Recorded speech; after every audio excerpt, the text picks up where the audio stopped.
Ngiphinde nginamukele ngani zakwethu kuyona i-channel. Uma umusha ngicela ungakhohlwa ukusubscribe lana ke udouble thinta ke Ukhozi FM njengoba ke kuthiwa ke sesivaliwe isikhala somphathi ke Ukhozi FM sivuleke lapha ke ngase kuphele nje konyaka odlule ke ngesikhathi ke kushiya yena ke uSibongi Ngcobo.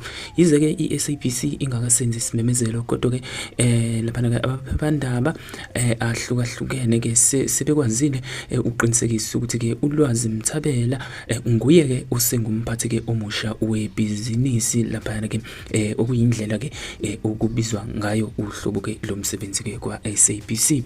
Uma ke siqhubha lolu daba kuthiwa ke uLwazi akathuki isisinga kulesi sikhundla ngikwazisi phela ke ubeke abanjiswe sona ke phambilini ke uma uSibongi ngekho ubeqashwe lapha ke kuKhozi ke njengomphathi wezokukhangisa ke lapha ke njengoba ke esikhuphukele ke esikhundleni ke esiphezulu. Ukuqashwa ke kwakhe kuqinisekiswe lapha ke usiphelele ke sixaso ongumphathi ke wemsakazo ke lapha ke kwa SABC ngokusho ke komthombo ke okhona lapha ke ngaphakathi ke kwa SABC. Kuthiwa ke uthumele noma ke uthumelele ke abasebenzi i-email ebazisa ke ngokuqashwa ke kukaLwazi osethatha ke isikhundla besibanjiswe ubusana ke Mthembu kusukela lapha ke kuhambe yena ke uSibongi Ngcobo.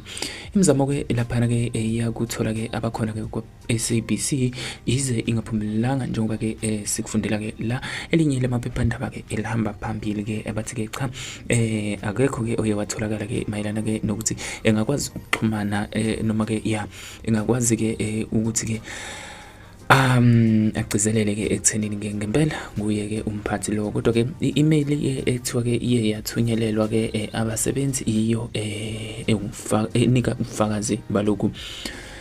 Uma ke kodwa ke siqhubeka nalolu daba kuthiwa ke akucaci ukuthi ke ubani ke usezovala isikhala ke sakhe ke yena uLwazi ophikweni ke lapha ke lwezokukhangisa. Esinye ke isikhala ke sikhona ke kuKhozi ngesomphathi ke wezinhlelo lapha ke esavuleka ke kuhamba ke uPhel Maseko Binqose ke ngonyaka odlule.